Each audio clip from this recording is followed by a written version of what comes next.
بسم اللہ الرحمن الرحیم۔ اس ویڈیو میں انشاءاللہ حجامے کے تعلق سے چند باتیں ذکر کی جائیں گی۔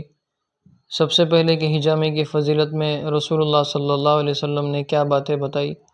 دوسرا یہ کہ حجامہ کہاں لگوانا چاہیے، اس کے فقہی مسائل کیا ہے، اس کے علاوہ اس کا طریقہ کیا ہے، درست جو طریقہ ہے وہ کیا ہے، اور اس سلسلے میں جو غلط خیال ہمارے اندر پائے جاتے ہیں اس کو بھی انشاءاللہ ذکر کیا جائے گا۔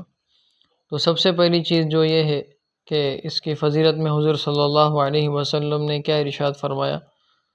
تو سب سے پہلی حدیث حضور صلی اللہ علیہ وسلم نے یہ بتایا کہ حجامہ سب سے بہترین علاج ہے۔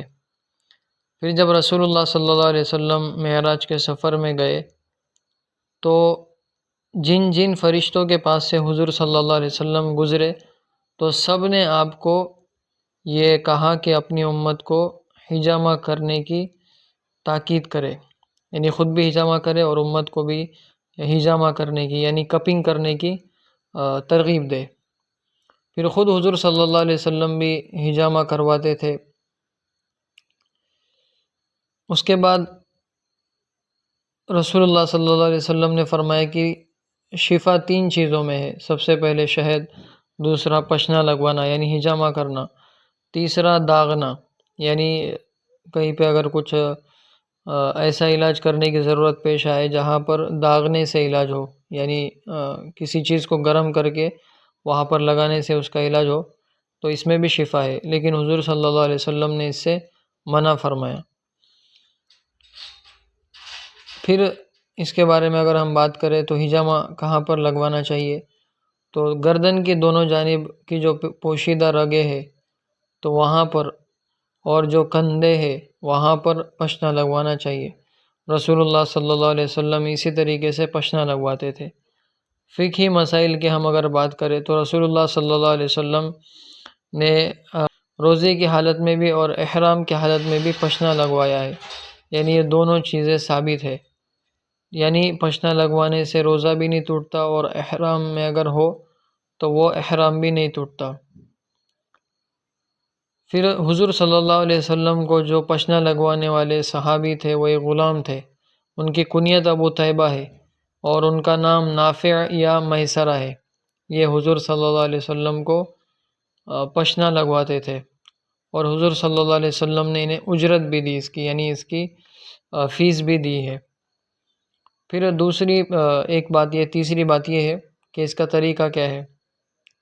تو آج کل ہم یہ دیکھتے ہیں کہ بہت سارے لوگ ایسا کرتے ہیں کہ بہت زیادہ کپ لگوا لیتے ہیں، ایک ساتھ 5-6 لگواتے ہیں الگ الگ حصوں پہ۔ تو یہ زیادہ کپ لگوانا درست بات نہیں ہے، کیونکہ ایسی صورت میں جو اچھا خون ہے وہ بھی نکلتا ہے۔ تو زیادہ کپ نہ لگوائے، جتنے ضروری ہو یا جو مناسب مشورے سے طے ہو اتنے ہی کپ لگوائے، زیادہ کپ نہ لگوائے۔ پھر اس کے بعد اگر اور لوگ یہ سمجھتے ہیں کہ کوئی بیماری ہو تو ہی پشنا لگوانا چاہیے، ایسی بات نہیں ہے، بلکہ مہینے میں 1 مرتبہ یا 3 مہینے میں 1 مرتبہ جو سنت حجامہ ہے وہ کروانا چاہیے۔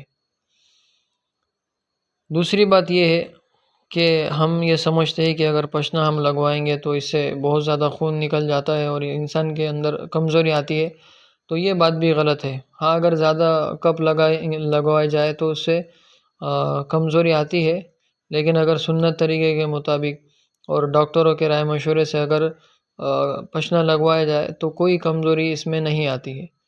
دوسری بعض لوگ یہ سمجھتے ہیں کہ اس میں بہت زیادہ تکلیف ہوتی ہے، کٹ مارے جاتے ہیں، تو ایسی بھی کوئی بات نہیں، بہت ہلکی سی ایک محسوس بھی نہیں ہوتا کہ یہ کب پشنے کا عمل ہوا ہے۔ تو یہ بھی غلط ہے کہ اس میں بہت زیادہ تکلیف ہوتی ہے، اور جو نشانات جسم پر پڑتے ہیں وہ بھی باقی نہیں رہتے، وہ بھی ختم ہو جاتے ہیں۔ خاص طور سے جو عورتیں ہیں جن کو سائٹیکا وغیرہ کی بیماری ہو یا پھر کمر میں درد کی شکایت ہو یا پیر میں درد کی شکایت ہو، تو ایسی عورتوں کو تو لازماً حجامہ کروانا چاہیے۔ بہت ساری ایسی عورتیں ہیں کہ جن کو ڈاکٹروں نے بیماری کی صورت میں اور سائٹیکا وغیرہ کے مسائل میں پین کلر دی اور وہ کئی سالوں سے اس کو کھا رہے تھے، لیکن الحمدللہ انہوں نے جب پشنا لگوایا تو وہ سارا کا سارا جو درد تھا وہ بھی ختم ہو گیا اور اچھی حالت ہو گئی۔ تو کمر میں اگر درد ہو تو اس میں کمر میں پشنا لگوائے۔ اگر کسی جگہ پر نس چڑھ گئی ہو تو ایسی صورت میں بھی اس جگہ پر پشنا لگوائے، تو انشاءاللہ جو بھی جمع ہوا خون ہے جس کی وجہ سے جو آگے خون نہیں جا رہا، جس کی وجہ سے درد ہوتا ہے، تو یہ انشاءاللہ سب ختم ہو جائے گا۔ پھر ایک جگہ رسول اللہ صلی اللہ علیہ وسلم نے سر درد کے متعلق یہ فرمایا کہ اگر کسی کے سر میں درد ہو تو وہ سر میں پشنا لگوائے، تو اس سے کیا ہوگا کہ وہ جو سر میں درد جس وجہ سے ہو رہا ہے وہ وجہ ختم ہو جائیں گے، یعنی فاسد خون نکل جائیں گا۔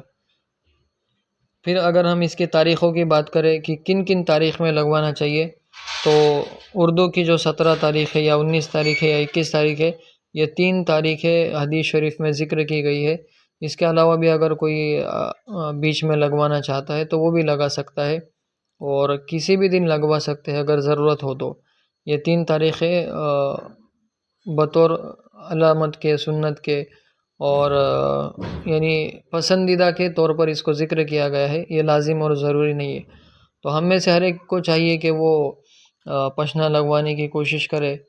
اب یعنی معراج کا مبارک سفر ہے، اور بار بار ہر فرشتے جو بھی آپ سے ملاقات کر رہے حجامے کے آپ کو تاکید کر رہے، تو کوئی نہ کوئی چیز اس کے اندر ضرور فائدے کی ہے، تو اس لیے حجامہ لگوانے کی کوشش اور اہتمام کرنا چاہیے۔